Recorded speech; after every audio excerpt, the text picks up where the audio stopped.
नमस्कार दर्शक मित्रों, शेयर बाजार में आज गिरावट आई है। कल की बहुत बड़ी तेजी और मार्केट कल झूम उठा था, उसके बाद आज गिरावट देखी गई है।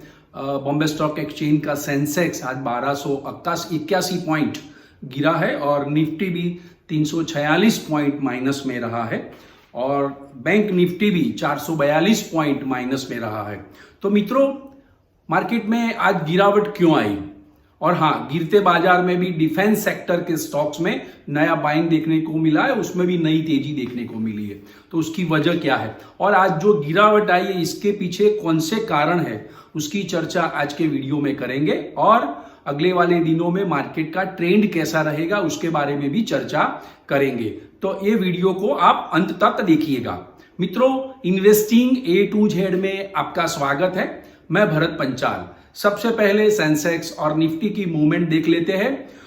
सेंसेक्स आज 82,249 पे माइनस में खुला, यानी कल के मुकाबले नीचा लेवल पे खुला और सुबह में बढ़ के 82,572 की हाई बनाई, जो कि कल के मुकाबले नया हाई बनाया और वहां से प्रॉफिट बुकिंग आने से गिरकर 81,043 का लो बनाया और ट्रेडिंग सेशन के अंत में 81,148.22 पे क्लोजिंग रहा, जो 1,281.68 माइनस में क्लोज आया है। प्रतिशत में देखा जाए तो 1.55% की मंदी देखी गई है, नरमी देखी गई है। नेशनल स्टॉक एक्सचेंज का निफ्टी इंडेक्स 24,864 पर नीचे लेवल पे खुला, सुबह में बढ़ के 24,973 की हाई बनाई, जो कल के मुकाबले आज भी नई हाई बनाई है और गिर के मुनाफा वसूली आने से गिर के 24,547 का लो बनाया और ट्रेडिंग सेशन के अंत में 24,578.35 पे क्लोज रहा है, जो 346.35 माइनस में क्लोजिंग रहा है। 1.39% माइनस रहा है। बैंक निफ्टी भी 442 पॉइंट माइनस रहा है। बैंक निफ्टी 54,940 पर क्लोज रहा है। मित्रों, ये बड़े इंडेक्स सभी माइनस में क्लोज है, लेकिन मिड कैप और स्मॉल कैप में आज नया बाइंग, इन्वेस्टमेंट रूपी बाइंग देखा गया है। मिड कैप इंडेक्स आज 104 पॉइंट प्लस में बन रहा है और स्मॉल कैप इंडेक्स भी 482 पॉइंट प्लस में बन रहा है। आज मार्केट भले गिरा है, लेकिन एडवांस डेक्लाइन रेशियो काफी पॉजिटिव है, इसलिए मार्केट का ट्रेंड अभी भी पॉजिटिव दिख रहा है। मित्रों, आज के टॉप गेनर्स पर नजर डाल देते हैं। तो आज के टॉप गेनर्स है BEL, जियो फाइनेंस, हीरो मोटो, डॉक्टर रेड्डी और सन फार्मा। आज के टॉप लूजर्स है Infosys, eternal, power grid, HCL technology और TCS।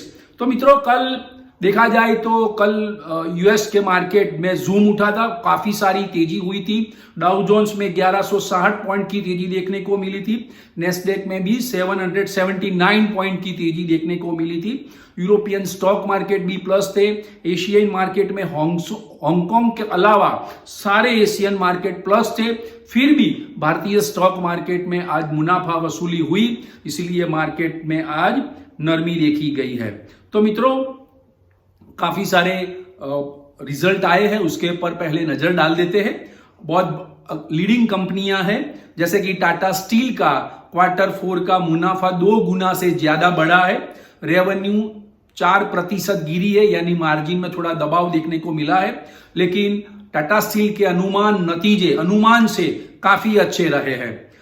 NIIT का मुनाफा 11 करोड़ से बढ़ के 13 करोड़ आया है। उनकी आय भी 74 करोड़ से बढ़ के 86 करोड़ आई है। सिप्ला का मुनाफा 30% बढ़ा है। हीरो मोटो का मुनाफा 1016 करोड़ से बढ़ के 1081 करोड़ आया है। हीरो मोटो ने प्रति शेयर 62 रुपीस डिविडेंड देने की घोषणा की है, ऐलान किया है। गेल का रिजल्ट भी आया है। गेल का मुनाफा है वो 2,469 करोड़ से बढ़ के 2,492 करोड़ आया है। तो ये थे कंपनियों के नतीजे, बहुत लीडिंग कंपनियों के नतीजे थे। लार्सन को 2500 से 5000 करोड़ का नया ऑर्डर मिला है। केंद्र सरकार का, सेंट्रल गवर्नमेंट का बिल्डिंग और फैक्ट्री को निर्माण के लिए उनका 2500 से 5000 करोड़ का लार्सन को बड़ा ऑर्डर मिला है। तो मित्रों, कल हम बात कर रहे थे फार्मास्यूटिकल कंपनियों की कि ट्रम्प एग्जीक्यूटिव ऑर्डर पर साइन करेंगे। तो कल रात को जो न्यूज आया है, तो ट्रम्प ने एक आदेश जारी किया है कि दवाओं की जो दवाई की कीमत है उसमें 59% की कटौती की जाए। तो ये आदेश पारित किया है और स्वास्थ्य विभाग को नया भाव तय करने के लिए भी कह दिया गया है। लेकिन ये आदेश से भारतीय फार्मास्यूटिकल कंपनी पर कोई नेगेटिव असर नहीं पड़ रहा है। इसीलिए आज फार्मा सेक्टर के शेयरों में थोड़ा थोड़ा बाइंग नीचे लेवल पे देखने को मिला था। इसीलिए आज सन फार्मा, डॉक्टर रेड्डी जैसे लीडिंग कंपनियां के शेयर है वो टॉप गेनर्स में है। और मैं बात कर रहा था डिफेंस सेक्टर की, तो डिफेंस सेक्टर के स्टॉक आज गिरते बाजार में भी डिफेंस सेक्टर के स्टॉक्स में अच्छी तेजी देखने को मिली है, नया बाइंग भी देखने को मिला है। भारत इलेक्ट्रॉनिक्स का शेयर 4% बढ़ा है। Mazagon Dock, Garden Reach, Bharat Dynamics में भी अच्छी तेजी हुई है। मित्रों, 2 हफ्ते के पहले के मेरा फ्राइडे का वीडियो था, मैंने सबसे पहले बोला था कि मुझे डिफेंस सेक्टर के स्टॉक्स में काफी तेजी लग रही है। तो आप डिफेंस सेक्टर के शेयर बाय कीजिए, बेस्ट बाय रहेंगे। तो लगातार 15 दिनों से टूटते बाजार में भी, भारत पाकिस्तान के वॉर के बीच भी डिफेंस सेक्टर के स्टॉक्स में काफी अच्छी तेजी हुई है। करीबन 25% की तेजी देखने को मिली है। आज गिरते बाजार में भी डिफेंस सेक्टर के स्टॉक्स में नया बाइंग देखा और भाव में बढ़ोतरी देखी गई है। तो मित्रों, ये 1 2 3 तो ये भी देखा गया। मैं एक बात ये बोलने वाला थे कि भाई ये बाजार में 3 वजह से मार्केट में आज गिरावट देखी गई है। एक तो मुनाफा वसूली पहला कारण है। मुनाफा वसूली इसीलिए आई मित्रों कि कल मंडे को मार्केट सेंसेक्स में 3000 पॉइंट की रैली देखी थी, करीबन 4.25% की। निफ्टी में भी 916 पॉइंट की तेजी देखी गई थी, करीबन 4.25% की तेजी देखने को मिली थी। बैंक निफ्टी में भी करीबन 1700 पॉइंट से ज्यादा की तेजी देखने को मिली थी। तो ये सामान्य बात है कि जब मार्केट में बहुत बड़ा उछाल आता है तब प्रॉफिट बुकिंग आता है। इन्वेस्टर हो या ट्रेडर हो, ऊंचे लेवल पे प्रॉफिट बुक करते हैं। तो इसीलिए आज प्रॉफिट बुकिंग आया है। और कल जो तेजी हुई थी उसमें शॉर्ट कवरिंग भी काटा गया था, यानी शॉर्ट सेल जिन्होंने किया था उन्होंने काट दिया, इसीलिए बहुत बड़ी तेजी देखने को मिली थी। आज ऊपर में बुल्स ऑपरेटरों ने मुनाफा वसूली की है, इसीलिए मार्केट में गिरावट देखी गई है। लेकिन सेंसेक्स, निफ्टी और बैंक निफ्टी में गिरावट है, स्मॉल कैप और मिड कैप में नहीं। ब्रॉड बेस देखा जाए तो एडवांस डेक्लाइन रेशियो और मार्केट ब्रेथ पॉजिटिव है, ये बहुत अच्छी निशानी है मार्केट की। दूसरा रीजन है आईटी स्टॉक में गिरावट। कल मंडे को आईटी इंडेक्स में 5 साल की सबसे बड़ा उछाल देखा गया था। सिंगल डे रैली, 5 साल की बहुत बड़ी रैली देखने को मिली थी। करीबन 7% से ज्यादा आईटी इंडेक्स में बढ़ोतरी हुई थी, आईटी स्टॉक्स में बढ़ोतरी हुई थी। तो आज आईटी स्टॉक्स में बिकवाली देखी गई है और आईटी स्टॉक्स आज गिरे हैं थोड़े। मित्रों, दूसरी ओर ग्लोबल दबाव भी है, अनिश्चितता भरा माहौल है। तीसरा रीजन यह है क्योंकि देखो, अमेरिका और चीन के बीच का ट्रेड वॉर खत्म हो चुका है। तो कच्चे तेल में आज बढ़ोतरी हुई है, 1.5 से 2% की तेजी देखने को मिली है। 2 हफ्ते की ऊंचाई पर पहुंच गया है। आज ब्रेंट का दाम है वो $65 से ऊपर चला गया है और क्रूड का दाम भी $62 से ऊपर चला गया है। तो ये 1.5% की तेजी और 2 हफ्ते की ऊंचाई पर क्रूड के दाम बढ़े हैं।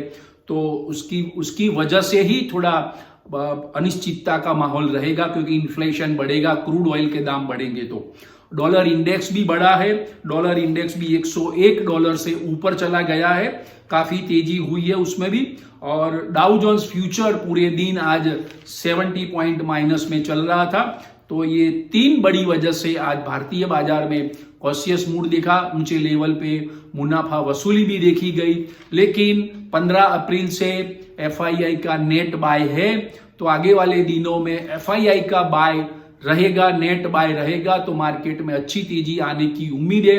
टेक्निकल लेवल्स में भी की बात करते हैं आगे वाले दिनों में, तो निफ्टी 24,500 शॉर्ट टर्म के लिए बोल रहा हूं, शॉर्ट टर्म के लिए 24,500 के लेवल ऊपर बंद है, तब तक नया इंडेक्स देखने को मिलेगा।